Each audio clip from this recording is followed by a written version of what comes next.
Okay. Hello, thank you, everyone. Welcome to council meeting number 60. Tonight we are at the Fire Hall here in Kemptville as our own municipal theater is under renovations.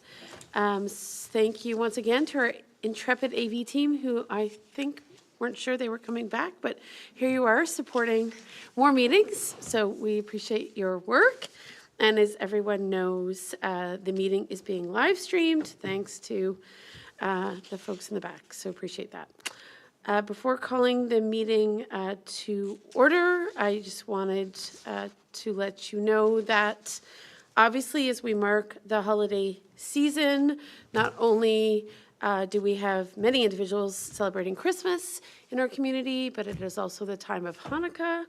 And we want to extend a happy Hanukkah to all those who may be celebrating the last few days of Hanukkah. Shortly, we'll be announcing the winners of our Christmas card, our holiday card greeting contest. And we were so pleased to see an entrance from one of the kids who is marking Diwali. So we look forward to featuring the diversity of cards that were chosen as winners for our first holiday card greeting contest. And it was really nice to see the many different ways people are marking and celebrating this time of year. So with that, I will call the meeting to order, and I'll ask for a council colleague to read the land acknowledgement, please. Councillor Wilson.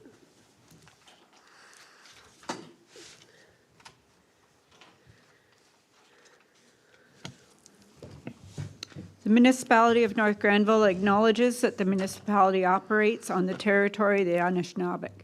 We recognize all First Nations, Métis, and Inuit peoples who now call North Grenville their home. We respect and support the need for cultivating a strong relationship, and we commit to Indigenous informed decision-making to foster the path towards reconciliation. Thank you. Just before I move to approval of the agenda, the other thing I meant to mention is today we have a resident celebrating her 102nd birthday in the community, and that is Norma Fisher. Councillor Wilson and I were invited to say a brief hello at one of the care facilities where she's currently residing. And we also ran in to another resident who is 103 in our community. And I feel like there may be something in the water for those who reach a ripe old age here in North Grenville and are still very much with us. So happy birthday to Norma, who's 102 today.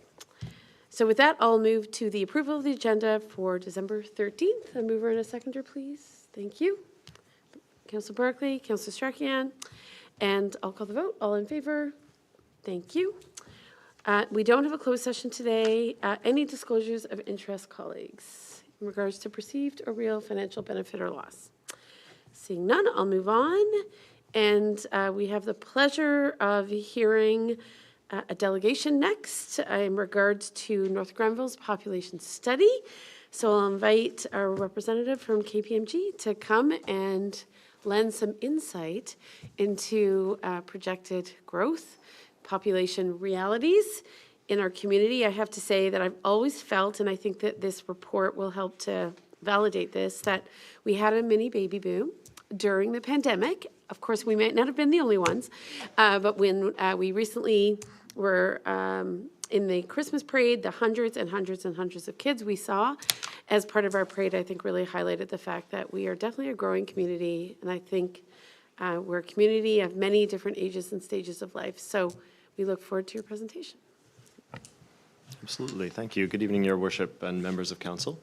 My name is Benjamin. I'm a manager here at KPMG in the Ottawa office, and we recently completed a population housing and employment study for the municipality of North Grenville.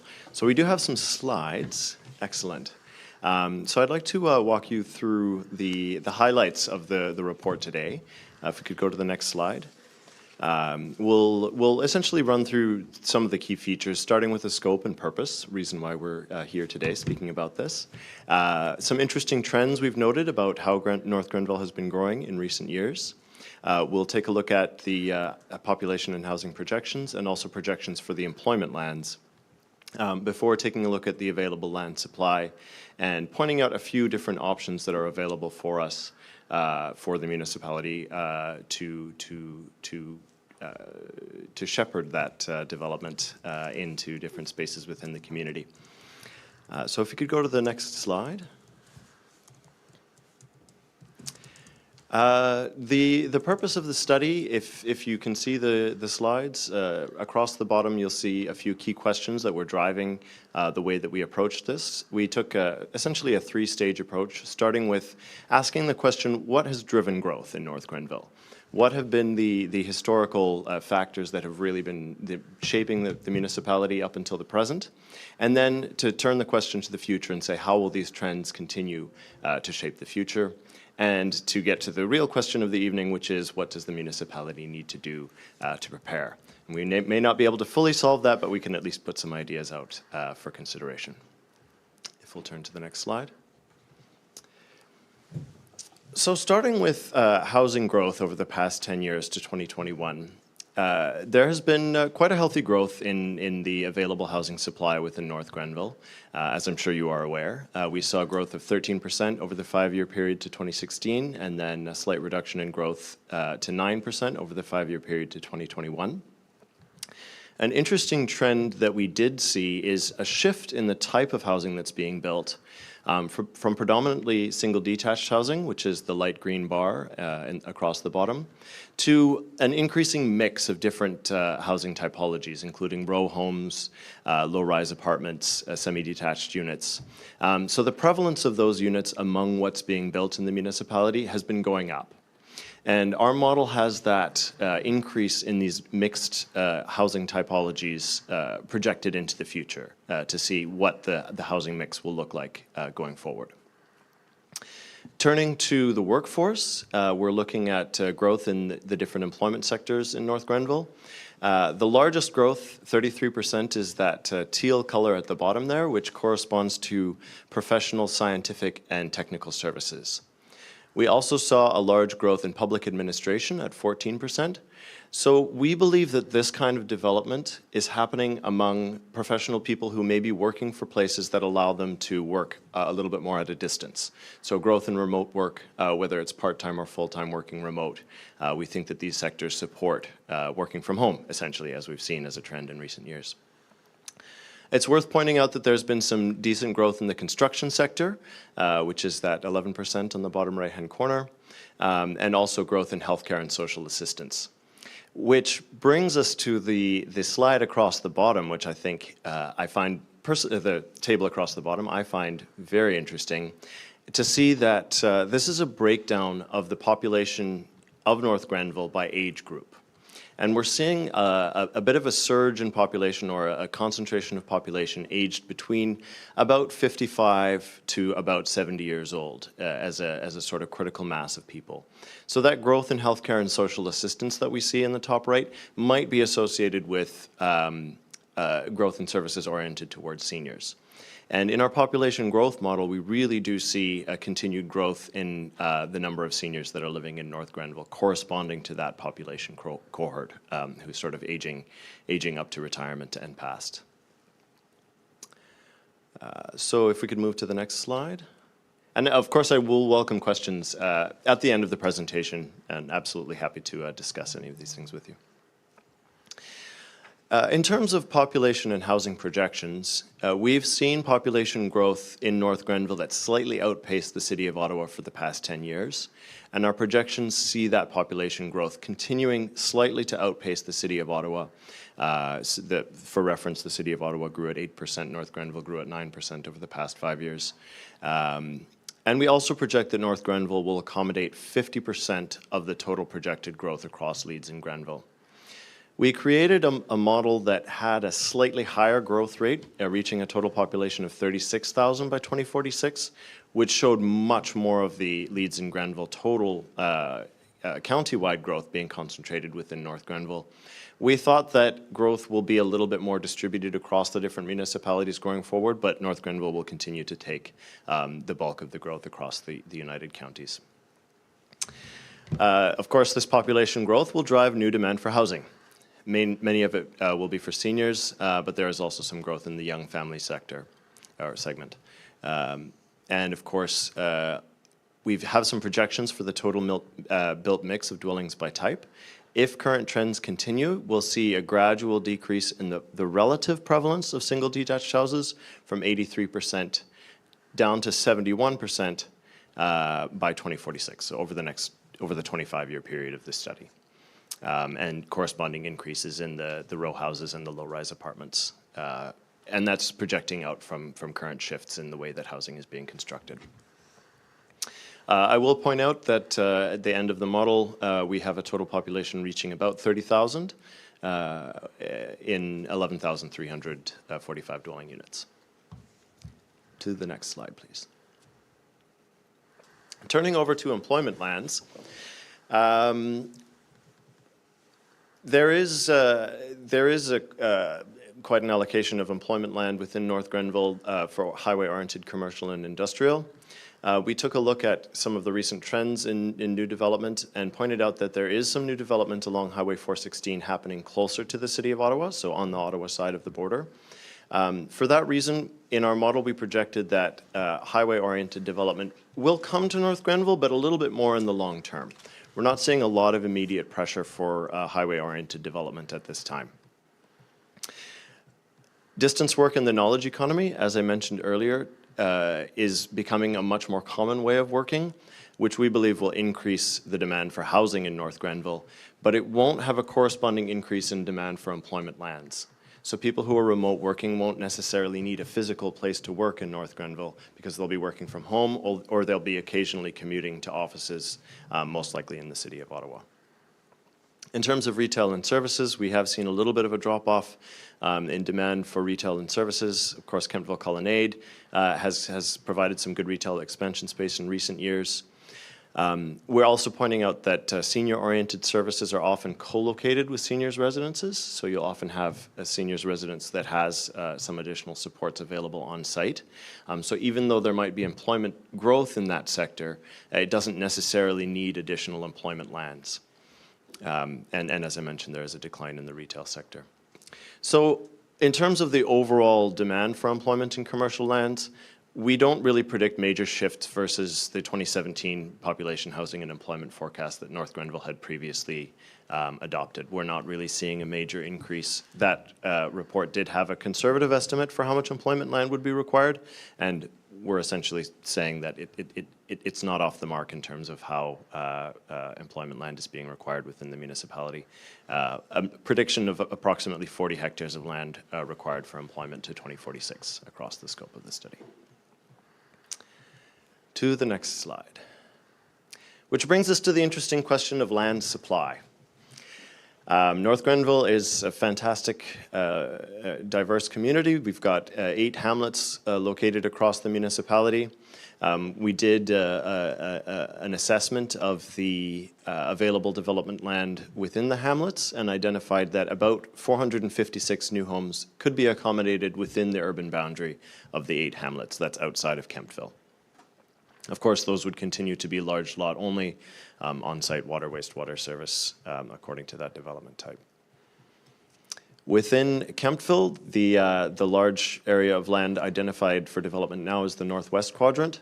We know the Oxford Village is currently under development, 398 homes planned.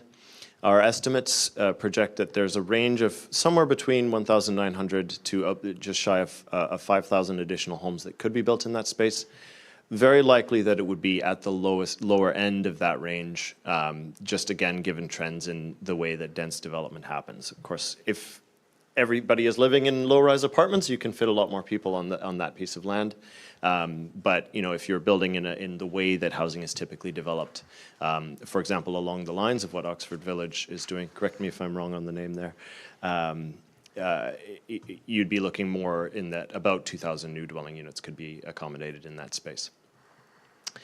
When it comes to enterprise and commercial land, so employment lands, again, we're seeing lower projected demand for employment lands, and we did observe about 100 hectares of employment land available that's currently unoccupied, especially concentrated in the economic enterprise area around the highway.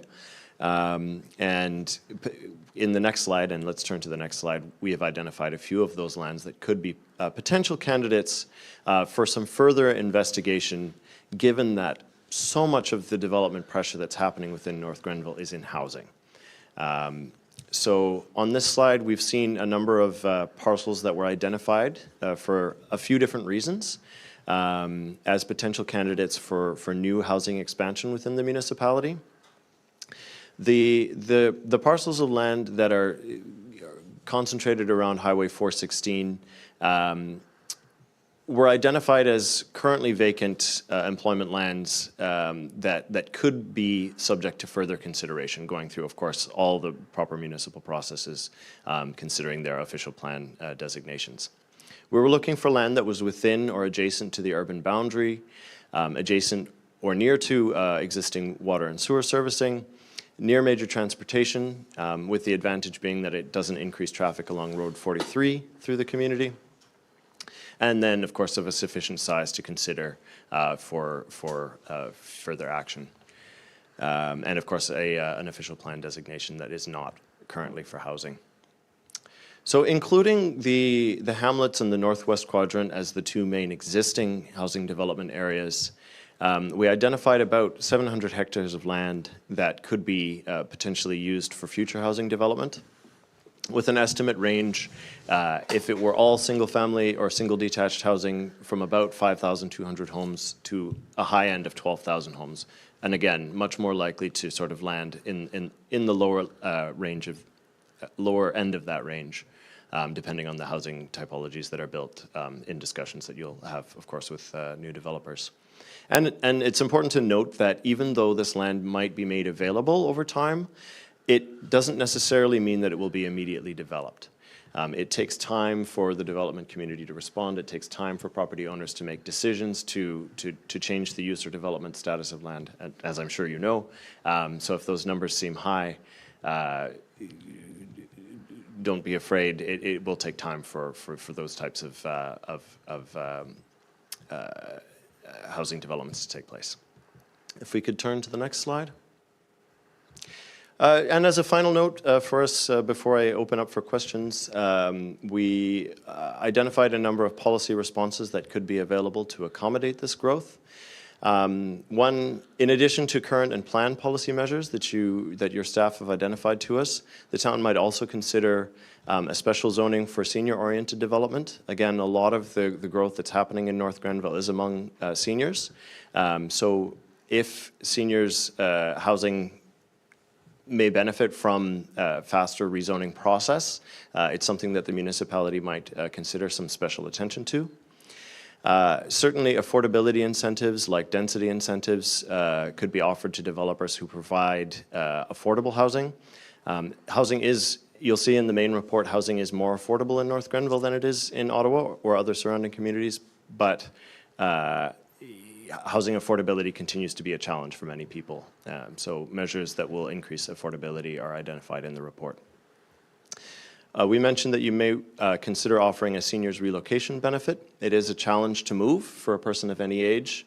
Some young people have access to federal tax credits for moving. Many seniors don't have access to those types of credits.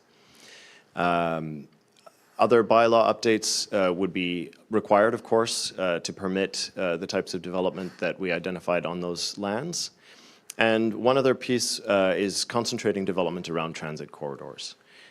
You have a lot of co-benefits if you're looking towards denser housing typologies. If they're located in areas that are served by transit, it makes the transit more viable, and it also makes the housing more attractive to the people living in them. So there's some mutual benefits in concentrating housing around transit corridors. And I believe that's it. If we turn to the next slide, I think we are done. So I want to thank you very much for the opportunity to develop this report for you.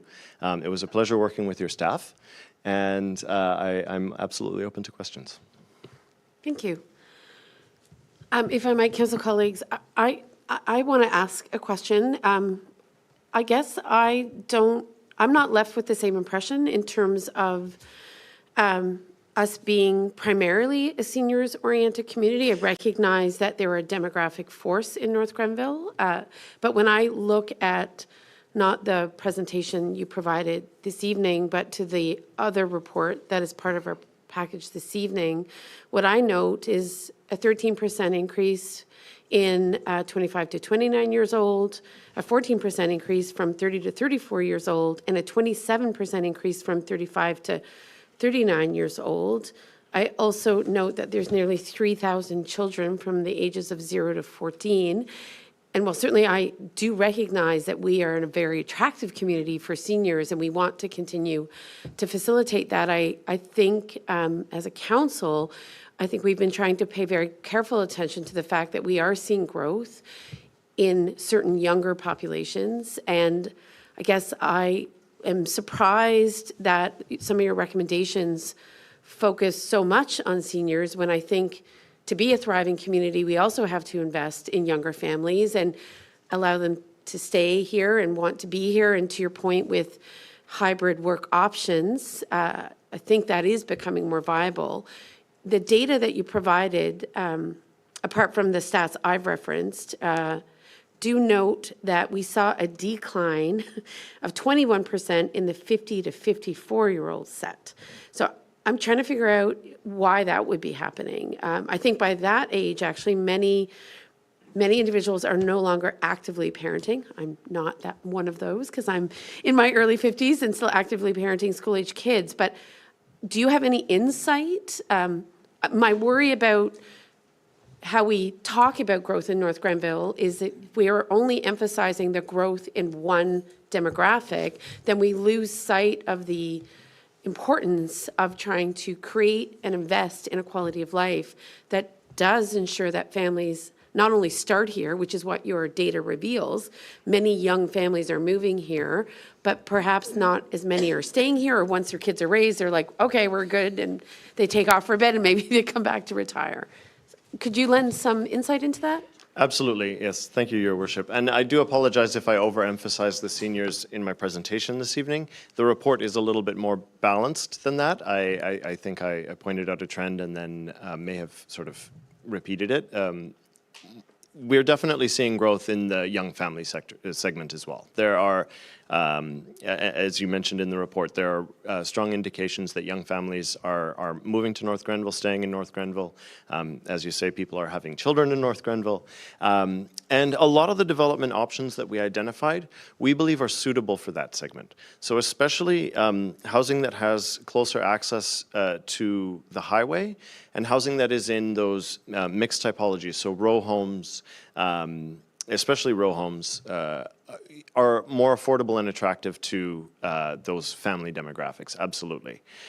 So if you're considering mixed typology development, for example, along Road 19, which was one of the development areas, that type of development would be very attractive to that demographic in particular.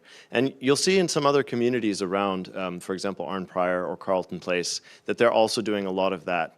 And just as a mention, not necessarily as a recommendation, that they're also doing more dense forms of housing in areas that are accessible for occasional commuters to employment outside of the community. So that is definitely a typology that is attractive to that group of people. And if the municipality is interested in being an attractive location for those family groups, that those development site options that we identified would be suitable for that.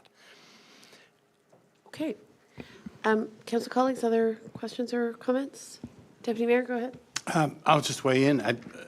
Thank you very much for the report, and thank you, more importantly, for this study. There's lots to chew in this study, and I'm sure we can interpret it many different ways, not to contradict what the mayor is saying, but the figures point to my cohort, which is 55 to 70, as being the fastest growing. That may be why people are moving here and staying here, but certainly it's up to how we, what policies we develop and enact about who will be coming here in the future, short term and long term. I would just point out that in 20 years, you know, the 40-year-olds who are raising teenagers will be 60, and you know, the whole scenario changes. So we don't want to exclude seniors, but at the same time, I agree with the mayor, we want to attract young families. We're looking for like whole communities, not only in terms of mixed housing, but in terms of the demographic. So I think, you know, from the mayor's point of view, she's challenging that growth in my cohort, which is 55 to 70, but she's also recognizing that to have a complete community, that we need to attract younger families as well. So while that may be the projection in terms of growth, it may not hold over time. I think you can appreciate that. But I thank you. I think it's a fundamental, foundational document for this council and for staff, like some of our master plans, and I'm sure we'll be referring to it for many months to come, if not years. So thank you very much. I appreciate the work. Councillor Strahan? Thank you. I'll echo council colleagues and the mayor as well. What they've already said is that this is interesting to see the data in front of us and where the growth has been. I'm wondering, though, when we look at 2016 to 2021, we had a fairly significant event in some of those years called COVID, and that did affect where people were coming from, where people moved, where they chose to, you know, uproot and change in a way that they hadn't necessarily planned. How are you I guess, acknowledging that in your study to say that those were atypical years? So when we look at the last 5 years, half of that time, more or less, was, you know, dictated by circumstances that we aren't likely to see repeated. I'm just wondering, because I think that may be part of what the trend is also showing. It is a good question, and we definitely had that in mind when we were looking at that time period and the trends that were happening in that time period. I think it influenced the way that we interpreted the data. So some of the trends that we saw, for example, shifts in employment type, we felt were attributable to COVID. Other trends, for example, changes in the rate of housing construction, given the time period, we thought it might not necessarily be immediately relatable to COVID. We know that there was a major shifts in housing construction in 2020 and 2021, and you know, housing prices varied wildly. But we didn't interpret that was enough of a shift to be to have sort of an impact on the development trajectory within the municipality. So there was a little bit of interpretation of the data with COVID in mind, and I think that's why we wanted to emphasize and point out that the growth in those professional sectors that would be more amenable to remote work would have a greater influence on the employment available to people living in North Granville going forward. So it is true, yes, that COVID has changed the way that we work. It changed some things in the short term, and it changed many things that will continue forward in the long term. But our assessment in the long term is that especially the shift to remote work will be one of the major drivers in people being able to choose to live in North Grenville, and employment age people to choose to live in the community and sort of drive growth in that particular population growth group. I believe Councillor Wilson, yep. Just quickly to thank you for your report. To add to Deputy Mayor Barclay, our age demographic from 55 to 70, we notice a trend of a lot of grandparents moving to this area to be closer to their grandchildren and that sort of thing. So they may have moved, the younger families may have moved here based on what we have to offer here, all the schools and amenities. And now that those younger families are moving here, the grandparents and parents are migrating here. So that's just an observation as a business too.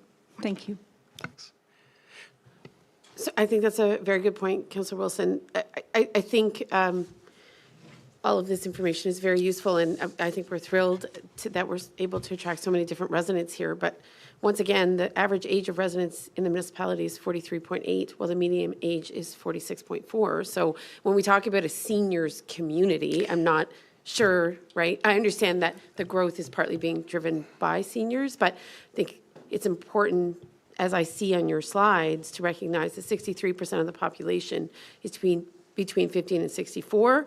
16% of the population is between 0 and 14, and 19% of the population is 65 to 84. So I don't know what the sweet spot is for any community, right, in terms of how you balance the different demographics. And I think you're right. Younger families are bringing their parents, and sometimes their parents are attracting younger families because they want to have that connectivity, which is wonderful. And how fabulous is it that we can accommodate both populations fairly well? But I'd love to know, to be a thriving community where we have that diversity in demographic. I don't know what's typical of a community like that, but perhaps you can comment on that in terms of is there one model of a community where that age and stage is kind of well represented or well distributed, if you will?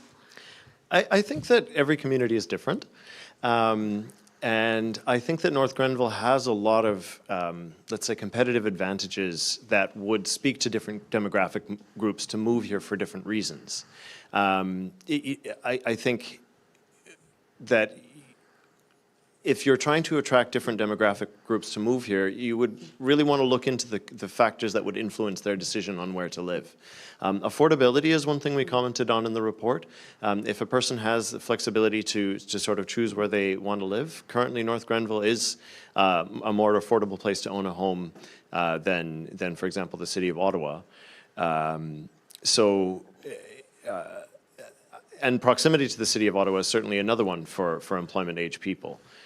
So I think that there are, and of course, the smaller town lifestyle, I think we could probably look to as an attractor for different groups. If I had spoke to North Grenville as a seniors community, I very much do apologize. I believe I misspoke. I wanted to point out just an interesting demographic trend that we found in our study, but not necessarily to say that that is the only type of growth that's happening in the community. There's certainly a lot of growth happening projected among younger families. And if the municipality wants to adopt policies and sort of foster and facilitate the types of growth that would be accommodating of those groups, you could absolutely, as the deputy mayor mentioned, change the trends and influence that going forward. As to what the perfect mix is, I think it's difficult to say, but I do think that if you have a vision for the type of community that you would like to foster, I think that you do have policy tools at your disposal that can sort of create the types of growth that would be appealing to those different groups. I guess with that in mind, not seeing other hands, but please feel free. I know we only have the benefit of this dialogue with you right now, so we want to avail of your time. It sounds like historically, and of course, all of us were elected in 2018 and beyond, so it sounds like historically there have been some consideration of North Grenville being able to generate more of its own employment through the designation of those, right, employment economic development zones. From your perspective, what I'm hearing is you don't see that transpiring into the future based upon the trends up to now. And I guess I'm curious, and I'm not sure you would even know, but clearly at some point there was that understanding that we would be able to be more of an economic driver that was non-residential, right? Does anything else inform that perspective that you now have, that maybe we take some of those lands out of the equation? Is it simply the sort of sustained residential growth strength? Is that really the best indicator of, how to balance those lands? And of course, I think given what we see as demand for residential growth in North Grenville, it would seem fairly obvious that you'd want to do that. But I don't know historically what those considerations were to make some of those lands sort of, or set them apart in the event of sort of, I guess, economic development that has yet to transpire. So I guess it's always a bit of a balance. But can you speak a little bit more to why you've gone down the path you have? I will point out that the objective of the report was to identify options for further consideration. So we identified in the report that over the 25-year planning horizon, the sort of demand based on current trends for employment lands didn't match with the available supply of those employment lands. And of course, there's differences in quality of the employment land that is available. As some of the lands are serviced, some of the lands are unserviced, some of the lands are accessible by road. So it would be further study to determine whether or not or how or what the exact configuration of any reallocation of that land would look like. The point of the study was, or I think the main takeaway of the study is just looking at the current uptake of employment land within the community. So looking at how new development has been transpiring, the types of new development that have happened, the development of the Colonnade being one of the major ones, that we don't anticipate a significant amount of future demand for employment land. Also looking at shifts in the way that employment happens within North Grenville. So based on what we know now on where people earn their income, we're not anticipating that there will be a major demand by employers to develop new space for employment in the planning horizon. And we also identified that there is a lot of available land in that area, some of which might be attractive for other uses. So you have a large allocation of land that's available, and the model or the forecast is suggesting that there's more land available than there will be demand for that land by employers, projecting out based on historic rates of development. Deputy Mayor? Yeah, it's an interesting discussion. I'm sure we'll be discussing this for a long time. But I'm trying to get a lens through which to see this report. So you're extrapolating from current trends, but you're also taking in a lot of factors, and the recommendations are based on, given the trends, your fingers in the wind, and you're taking all things into consideration, where we might be over the next planning horizon, 25 years. So certainly the policies that council enacts can influence which direction, and that's why you often quote in the study low estimate to high estimate. So here's my question. You made a comment that you expect it to trend closer to the low estimate than the high estimate. What kind of thinking goes into making that kind of statement? I mean, low estimate, high estimate, one's conservative, one's maybe a very liberal interpretation of the data. Like, why are you landing closer to low versus high? So, very good question, thank you. Particularly for the amount of housing units that will go onto any given parcel of land, the high estimate reflects quite an intense level of development. So the high estimates are all saying we're going to have multi-floor apartments, quite an intensely developed piece of land. And if you're looking across the size of the land that's going to be developed, it's unlikely that we're going to see North Grenville, or based on, I believe it is unlikely that we're going to see North Grenville end up becoming a municipality of condos and apartment buildings all over. So that's why we're saying that the high estimate is high. That is what would happen if the municipality pursued an aggressively high density target that, based on trends and based on the density targets within the official plan, would be less likely to happen. It will likely fall within that range, but if I could turn to Phil, I believe we just saw the Oxford Village development come in at an average unit, 23 units per hectare. The low end of our estimate was 18 units per hectare. So if Oxford Village represents sort of the status quo for the types of housing that get developed, the 18 to 23 range is relatively small compared to the high estimates, which were based on 45 units per hectare. So 45 is very intense development. And 18 is actually not a very sparse rate of development either.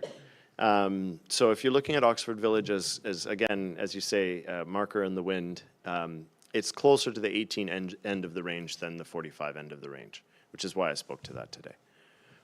Just to follow up, but if council was to pursue not in intensely aggressive intensification policies, but policies that would encourage mixed housing, townhouses, and you said you saw some growth in that area. I forget what the actual number was. Wouldn't that sort of raise the density estimate Absolutely. Council colleagues, anything else? So we have these recommendations this evening. Mr. Mosher, is there anything you want to add in terms of the report since you're at the table? I just wanted to say thanks to Ben. It's been really great working with him and KPMG and the staff there. And just to point out that these are like 5-year check-ins, right? So they've identified policy options and potential things for consideration for council. And this will certainly be informing our work as we go into the official plan updates and other community consultations that will take place in advance of that. But as planners, every 5-6 years, we're checking in on this data. So it's not like because, as I know what in speaking with Ben, he's identified, I don't want to speak for him, but like as you identify out 5 years, you have a higher degree of confidence. The further out you get, the less the confidence is. And so that's why we check in on these things as planners and bring them to council frequently so that, to Deputy Mayor's point, we've got our finger in the wind. We have our finger on the pulse of the community to see where those trends are shifting. And nobody anticipated that COVID would have happened at the time that it did, or how that may have changed things, or the shift to remote work, or the fact that we might not now have a surplus of economic enterprise lands. So I think, I just want to say thanks to Ben and the KPMG team. This is foundational work that will be great for us. It lays the groundwork for our official plan, and it identifies policy options just for consideration, and it'll form part of that bigger picture community questions. Thank you, Benjamin. I think we were waiting for this for a number of months, so it's very exciting to have such a fulsome picture of what's happening in North Grenville, because certainly we had the 2021 census data, but you've been able to really, I think, bring it to life in a whole new way. Is there anything that struck you as you were going through this? You must work with many communities. Was there anything that stood out for you in the course of your kind of deeper analysis of North Grenville as something for us to sort of take away as we reflect on the future? As a personal observation, I would say I was a little bit surprised that development pressures hadn't arrived sooner. I feel like we're projecting growth, and we're projecting, you'll see quite substantial percentage rates of growth, at least for the next 5 to 10 years. I think that just based on regional development pressures, that is maybe not inevitable, but that is, it's the region is developing. The region is growing very quickly. And I think that North Grenville has seen it, but I think that North Grenville is going to see it more going forward. And I think that was sort of a personal takeaway for me. I think it's true. I think we're a little bit out of the way. We're sort of like right on the cusp of being on the radar. So having lived in Ottawa and never having been to Kemptville, despite having some family roots here, I concur. It seems a bit odd that the kind of growth that some other neighboring municipalities have been seeing for a while is just kind of hitting North Grenville maybe in the way that you're suggesting. So I think that's right. There's a lot of people who still don't know where North Grenville is, right? They're still trying to make sense of this community, but once they come, as I think you've gathered, they embrace it. So we appreciate that. So thank you for your time, and I'm sure our staff will be talking with you at length as we move into the future. And Phil, happy birthday. Thank you for spending your birthday with us. We're very grateful. I just realized I'm in the company of Norma Fisher, so that's Yes, that bodes well, my friend. Yeah, it's so true. All right. Thank you and safe travels. Thank you. Okay. How old are you today, Phil? not 102. Not 102. Awesome. Okay, I spent my birthday and I think my daughter's birthday in meetings with the municipalities, so I think we all know what that's like. All right, we're gonna move on. Again, very stimulating, interesting presentation. We have a number of items that are under the consent agenda. I think there may be one that we're pulling. Oh, the significant resolution is one that I would like to see addressed this evening. So that is under I.6. Anything else, colleagues, that you'd like to see changed on the consent agenda? If not, I will look for a mover and a seconder for the adoption of the consent agenda, please. Councillor Strachan, Councillor Wilson, thank you. It's a non-debatable motion. All in favor? Good. That carries. No minutes of previous meetings. In regards to reports, I believe that we are looking now to planning and development, and there is a notice of motion. Mr. Moshe, come back up.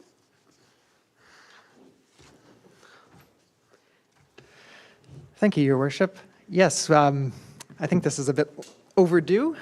There was a notice of motion prepared in April for staff to look at ways that we could bring a report suggesting infill and intensification within North Grenville, to examine the zoning bylaw to look for those efficiencies and ways that it could be improved. So after some delay, we're pleased to present what I've called an interim report tonight. I know the Deputy Mayor was looking for a little bit more, but that's as close as we've got at this time. If we could go to the next slide, please. Maybe the next one after that. Perfect. So the scope of the review was, as directly from the wording of the motion, to identify those unnecessary hurdles to residential infill and intensification within our zoning standards, and that would include but not be limited to density, parking, and lot coverage, and then prepare a report with recommendations on improved standards that would support it. So here we are. Next slide, please. We did review the provincial policy statement, United Counties of Leeds and Grenville official plan, ours, the community strategic plan, the comprehensive zoning bylaw, and we had a little bit of inside information from the population and housing study that was just completed. Next slide, please.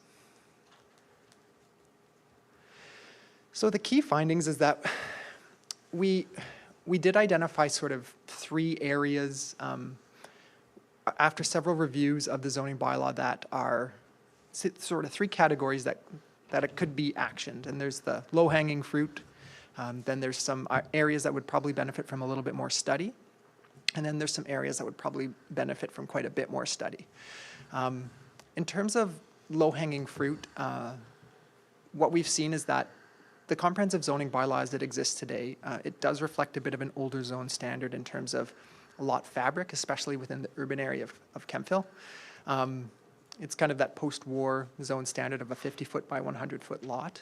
But more recently, most zoning amendments that have been coming in for recent developments have been asking for variances or exceptions from that zone standard. You know, you're seeing lot frontage go down to as low as 10 meters in some instances, where it's 15 meters normally. So we see some of that, and then there's just a couple of oddities in terms of side yard setbacks and front yard setbacks and rear yard setbacks, and these things have all been varied in recent time with more modern standards, so it's possible that if you did vary them a bit, then people would have more of a building envelope on their lots, when that could potentially remove some of those barriers for infill and intensification. We didn't just limit our search to within the urban area, we looked to hamlets and rural areas as well, and so after attending a seminar recently, planning staff identified that the definition of agriculture is just a bit outdated. And we find this with the agricultural community is that they often want to bring workers in to work on the farms. And they're limited in the number of dwellings that they can have presently. But an updated agriculture definition, which other communities are using, builds farm work areas into the definition. So it allows it as of right. So then a farmer could, you know, they wouldn't have to apply for zone change. As long as they're building purpose-built housing for farmers and they're meeting all requirements of the zoning bylaw, they don't need something special for that. So this would be something that's a great way to help infill and intensification, if you can use that term, within the agricultural definition.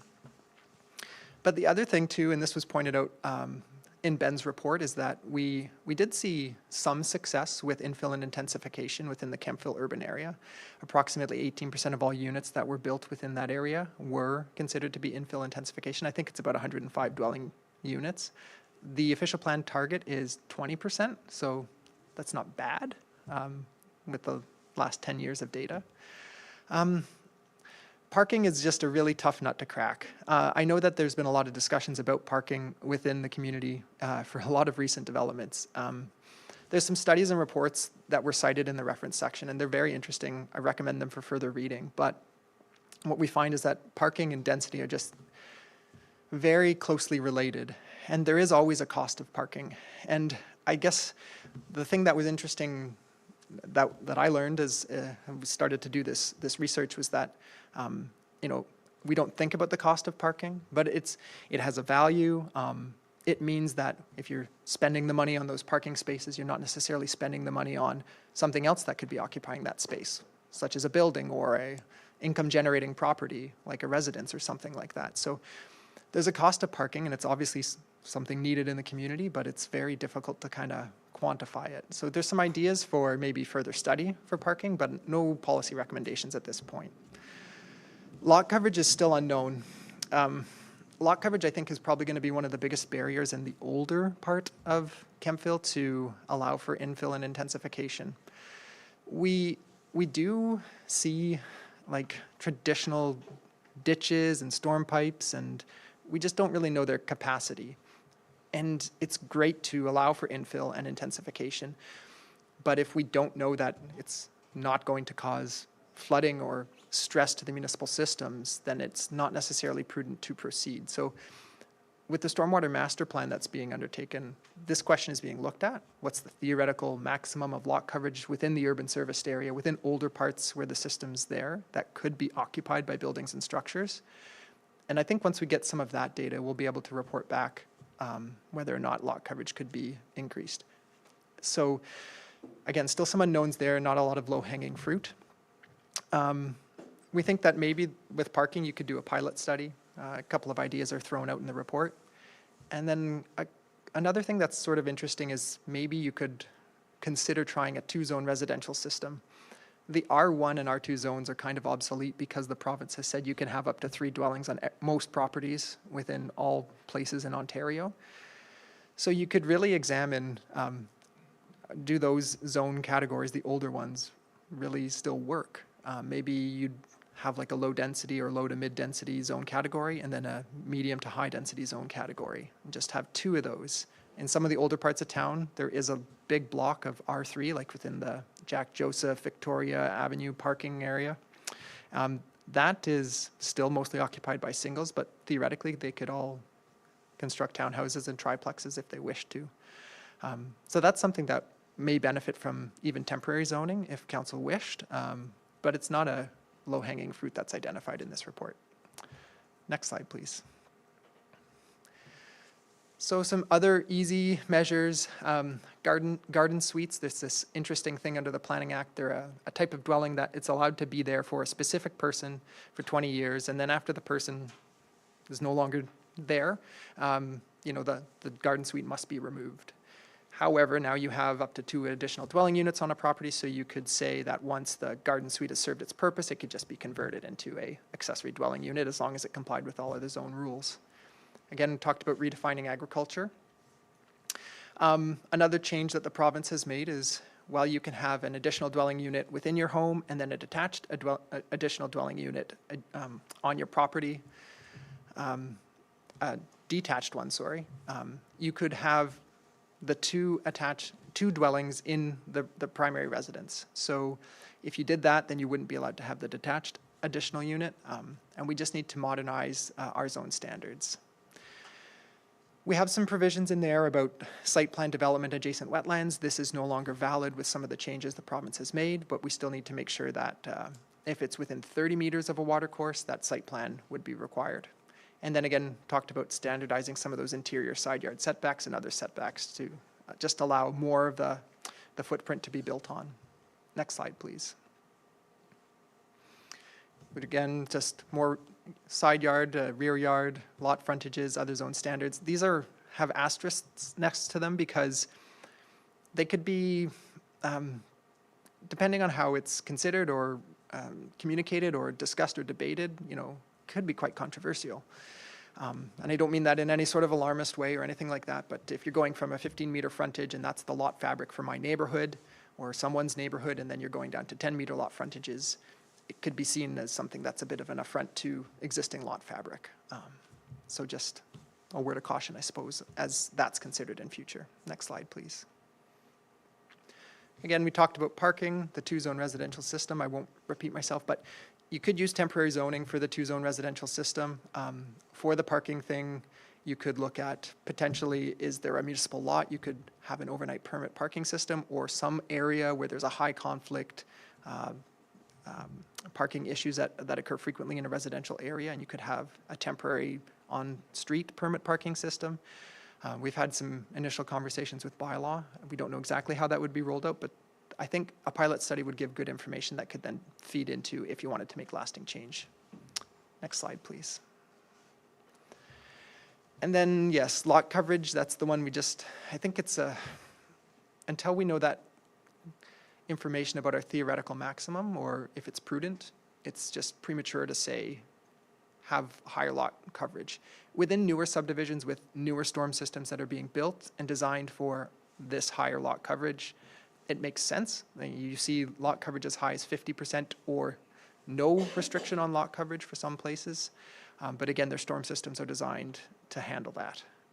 And that includes every event up to a 100-year storm event, plus a little bit more with climate change. And then parking, again, you could do some pilot studies, but again, probably some additional study would be needed just to make sure that the thing about a zoning bylaw is sometimes the change can be very lasting, and it's very prudent for some measures to try them out and see if they work and see if they're getting the results that you want, because when you make those changes, they can be either hard to undo or may have unintended consequences that you just didn't foresee when you set out to make the thing better, whatever it was. Next slide, please.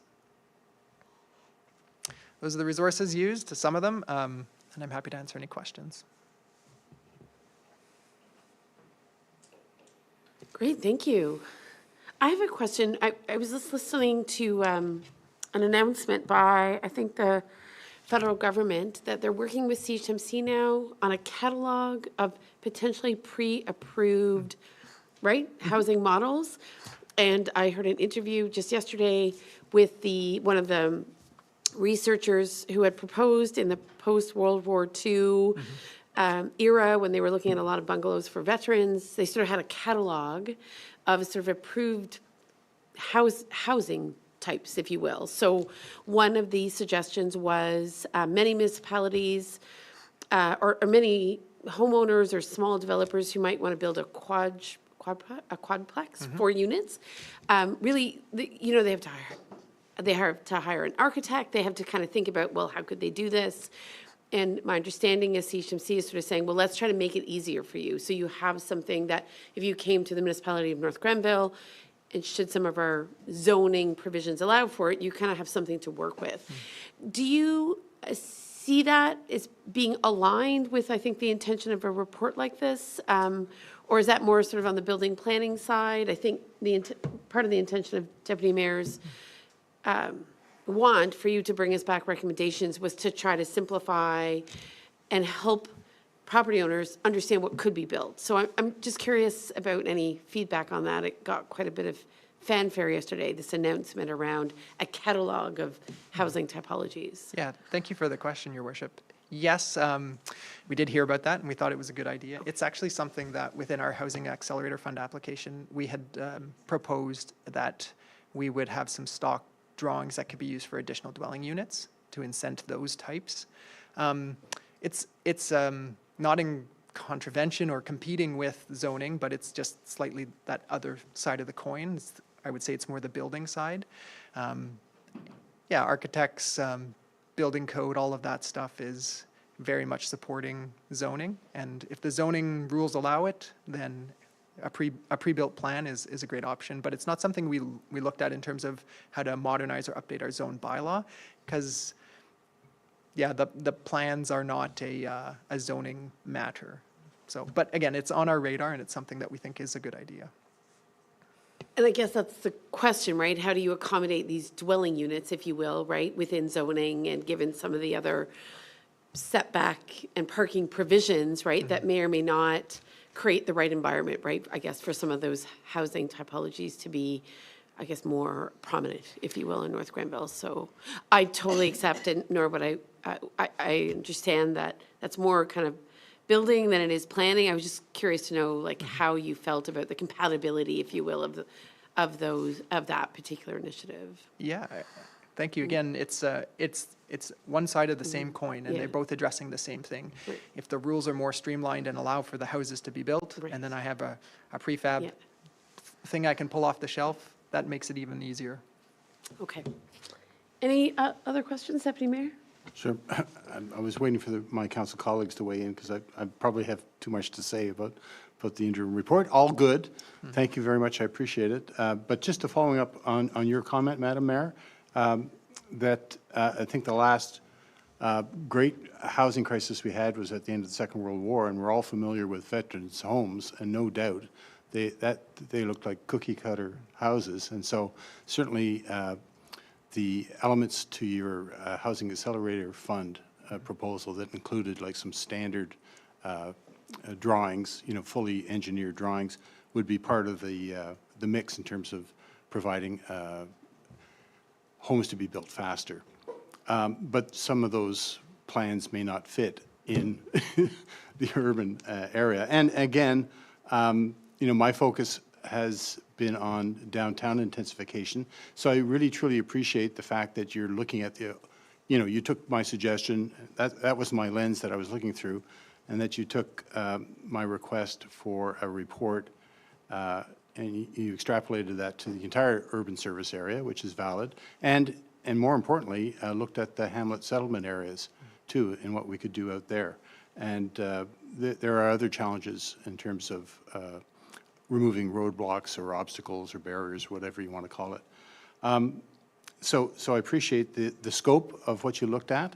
And I just remind everyone that this is an interim report, and I look forward to the final report, whenever that is, maybe in another 8 months or 12 months or whatever. But certainly that report should benefit from the Stormwater Master Plan. So that was another thing that you flagged that I think was really important, is that in terms of lot coverage, we really can't make any recommendations or any changes unless we have the information from the Stormwater Master Plan, especially in the older parts of Kemptville, where we really don't know what we've got and what the capacity is in the current stormwater infrastructure, whether it could handle those 100-year-plus storms or not, given that we would like to expand the lot coverage in terms of dwellings. So kudos to you for pointing that out. And also, I guess you talked about the relationship between parking and density, and we've just had a parking study done, and there are certain recommendations in it, but also we're about to initiate a brand new service for residents, and that's the transit service that we're going to launch in January. And we need to benefit from the data from that transit service. And from what I understand, we will be tracking where people are picked up and where they're dropped off. So we'll be able to see where the future build-out of a transit system might occur, and that would inform any discussion about parking and any changes to parking. So I just want to say thank you very much for this report. We've been characterized as a very ambitious council in a hurry, but we do need those yellow flags to be raised, and you've certainly done that.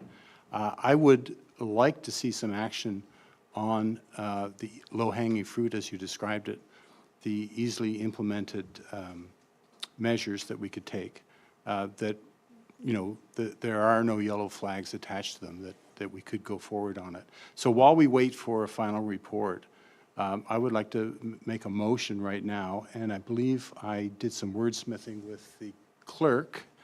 Is that true? Yeah, okay, so I'm going to ask the clerk to read my motion, and we'll see if it's seconded and gets on the floor. So an amendment was requested by the Deputy Mayor today with regards to your report, Mr. Mosher. The original recommendation was to receive the report for information purposes. However, the Deputy Mayor has asked for consideration for the following amendment: to direct staff to hold the mandatory public meeting regarding draft zoning bylaw amendments addressing the easily implemented measures contained in Report PD 2023-055 in the first quarter of 2024. So to you, Deputy Director, or the Director, Ms. Martin, I mean, is that timeline possible, given your work plan? I know you are busy doing a lot, but could we see something? Yeah, thank you, Ms. Martin. So is that too ambitious, the first quarter of next year? Through you, Your Worship, yes, we think that's doable by the first quarter.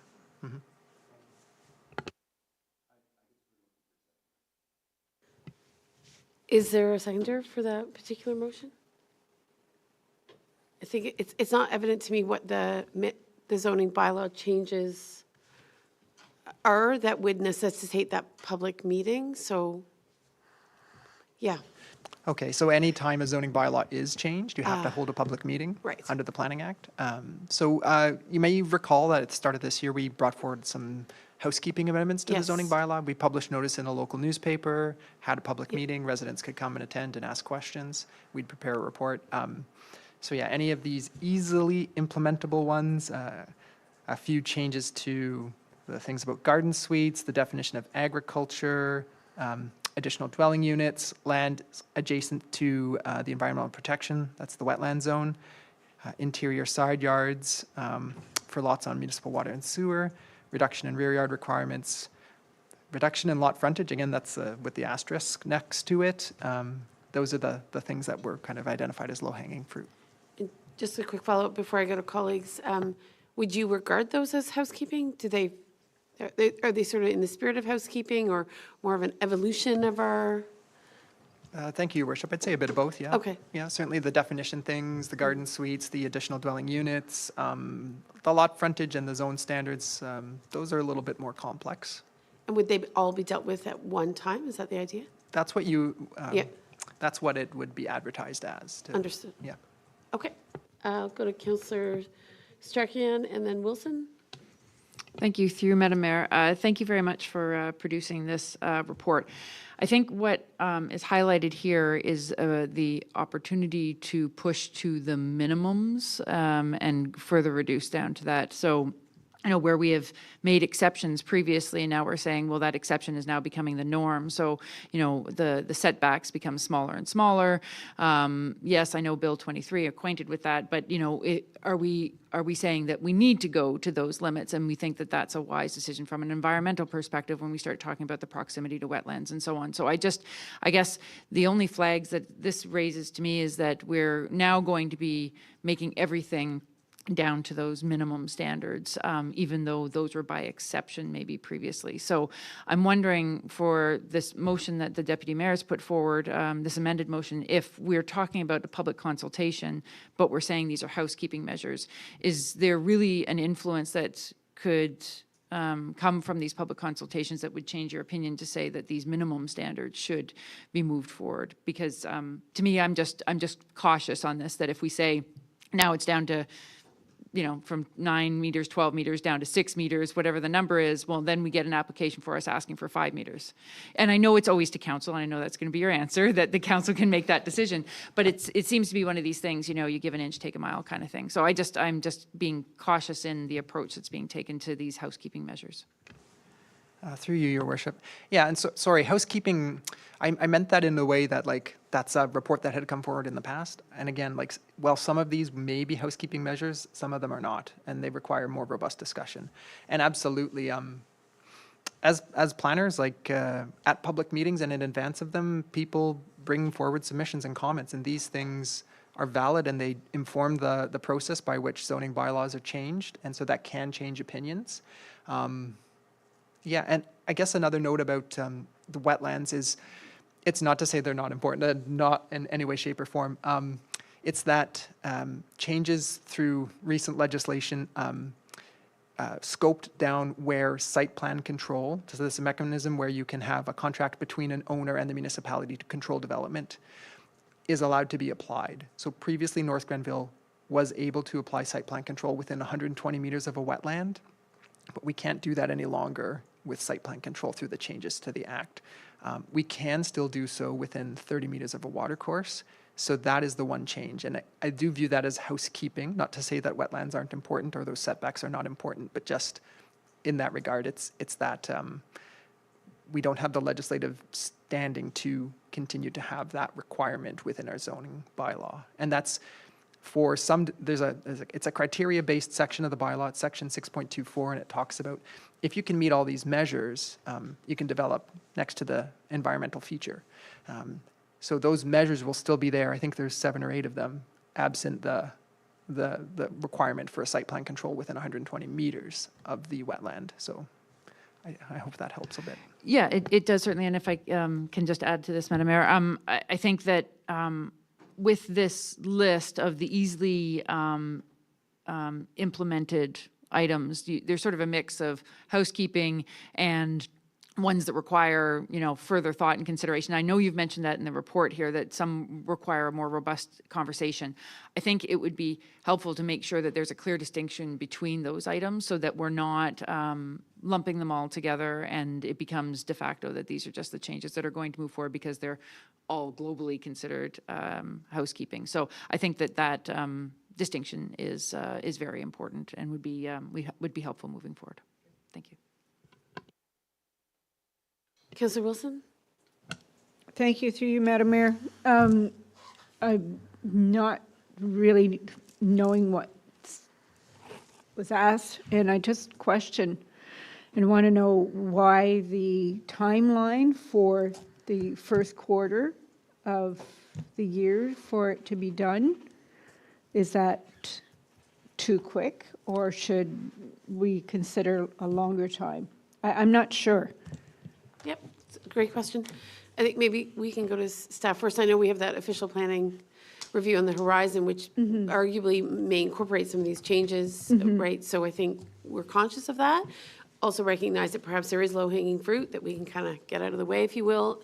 It sounds like perhaps there's a distinction to be made between super low-hanging fruit and some of the things that are more complex and perhaps should wait for the official plan process to kind of unfold. That's what I'm hearing, but we'd love to hear from you and the Deputy Mayor. Through you, Your Worship. Yeah, we are having a new staff person starting in January, so that'll add some assistance to the department. So we feel we have capacity to take this on. And if it's in first quarter, like probably public meetings are going to be February or March. And then there'd be discussion on it. And then there'd be some action potentially. Yeah, and then in terms of low-hanging fruit, housekeeping versus things that might be a bit new, yeah, we can, as staff, we can consider all of it. Absolutely we can, and provide you the best information to make your decision going forward. Okay, so we're still looking for a seconder. Perhaps you can remind us of the motion as it exists right now? The current motion, I believe if Deputy Mayor Barclay wishes to move it, the entire motion, sorry, is that council receive the report notice of motion zoning standards update for information purposes and direct staff to hold the mandatory public meeting regarding draft zoning bylaw amendments addressing the easily implemented measures contained in report PD 2023-055 in the first quarter of 2024. Okay. So I don't know if that makes it any easier, council colleagues. I'll go to you, Deputy Mayor. Yeah, I'd just like to remind my colleagues that what we're looking for is a public meeting with these items on the table for discussion and feedback from the public. And there's ample opportunity at that public meeting for us to drop an item if we feel it's too contentious or requires more study. But it's already been identified in the interim report as things that are easily amended. And I think, going back a step, I think all the policy statements that are listed in Mr. Mosher's report all support infill and intensification, including, I anticipate our official plan going forward, our revised official plan. So I guess my original request for the report back in March that was approved by council in April, that was motivated by seeing repeatedly developers and homeowners coming to council asking for an amendment of one sort or another, and they all seemed to be asking for an amendment to what I saw as zoning standards that were outdated and no longer supported by our policy statements. So I think it's a reasonable request at this point in time. So I'm not hearing any proposed amendment to my motion. So it's still on the table, looking for a second. Thanks. Indeed. Councillor Strachan. Through you, Madam Mayor. So I think, Deputy Mayor, to your points, you know, I think housekeeping items, those can be easily addressed. Public consultation, absolutely. Great to have that conversation.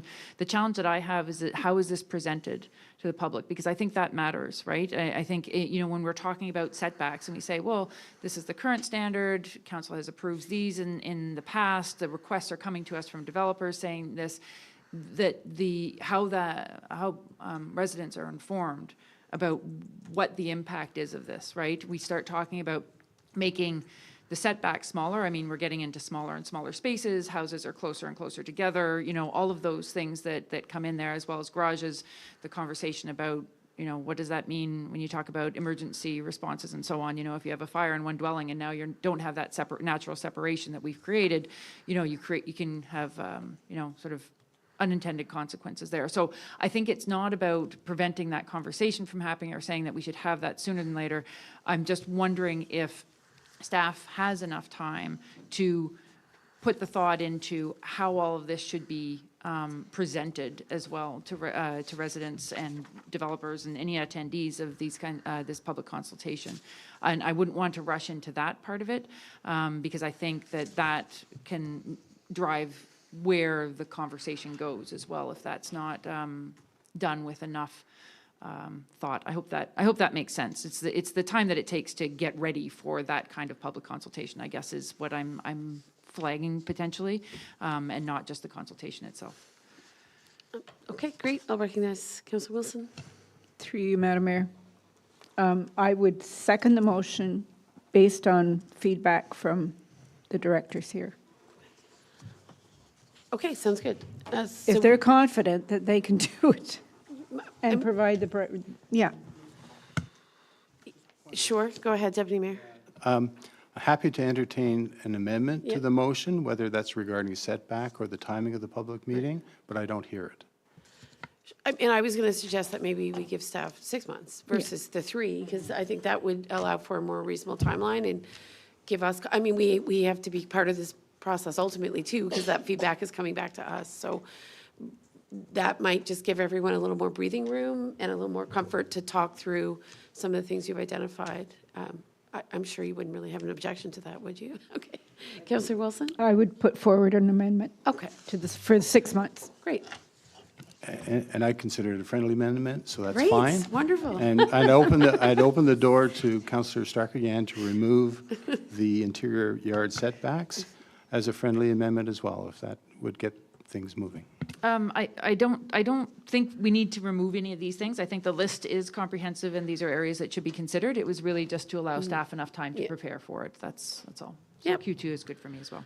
Okay, all right, 6 months then. Any other comments?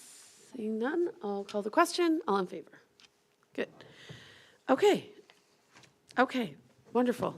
Could we read the amended motion that we just passed? Indeed. Thank you.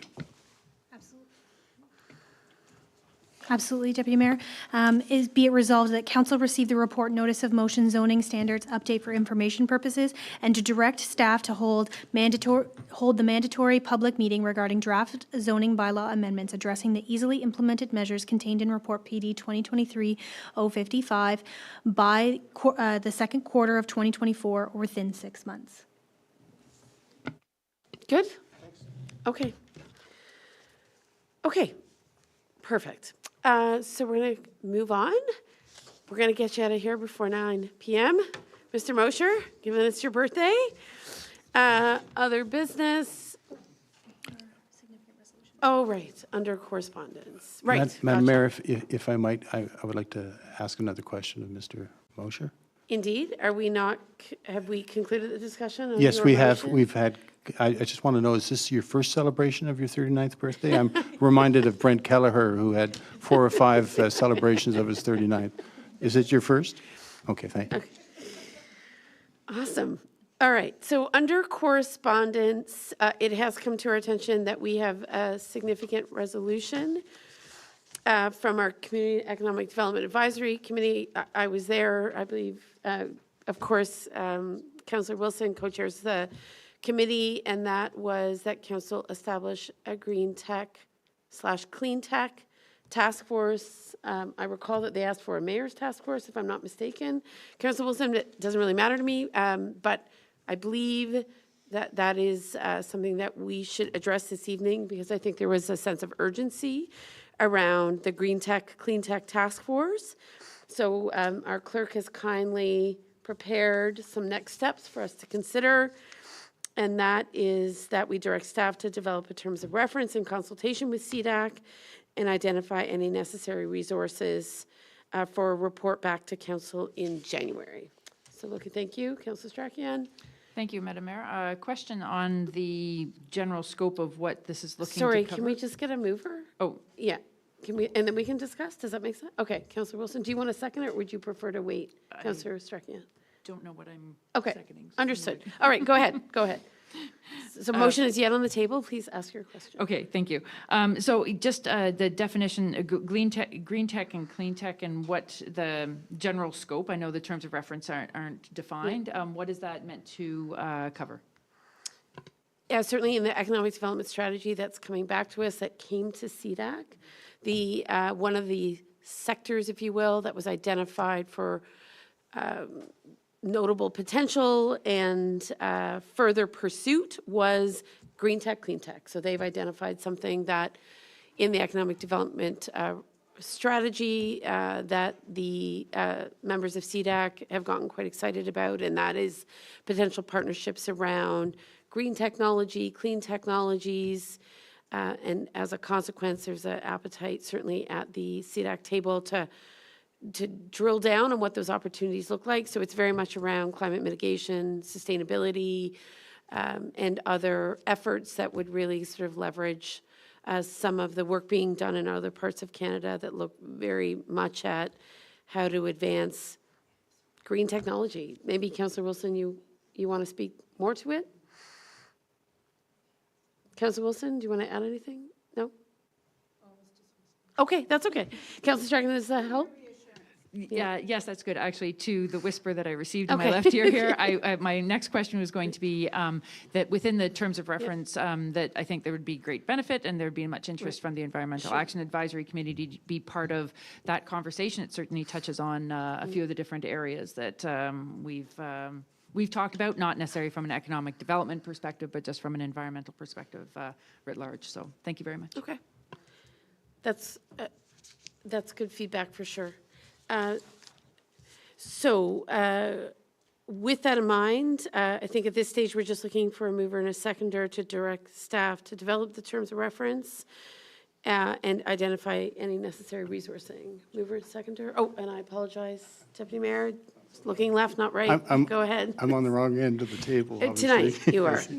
Okay, go ahead. I just wanted to add a comment that, I'm sure people are sick of hearing me say that I believe North Grenville has untapped potential for local food production, processing and distribution, and that, within this green tech, clean tech, we'd be looking at ag tech as well, given that the campus is a great asset that we have, and there's already movement on the campus towards ag tech and clean tech. So just wanted to give that perspective, and I think Ag and Rural Affairs Committee would probably, just like Environmental Action Committee, would want to weigh in on this initiative. So thanks.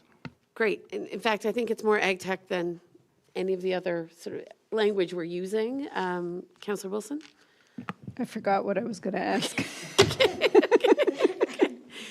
No, through you, Madam Mayor. The terms of reference will be brought to CDAC in January for us to go over at our next Certainly, meeting. that makes sense. It sounds like there's a couple of other committees that would like to Yeah. also see those terms of reference. So Yeah. certainly, but maybe because the idea was born at CDAC, we can get some feedback from CDAC and then bring it First, to the other yeah. committees. Yeah. Yeah, okay, thank you. Okay. Through you, Madam Mayor, just in terms of timeframes and when the holidays fall within perhaps it may not be adequate to say that it would be returned to council in January. February's fine. Okay. Okay, so we'll amend it to say February. All right. So can I have a mover and seconder for that? Deputy Mayor, Councilor Wilson, thank you. And I can call the question. All in favor, please. Good. That passes. Excellent. Thank you.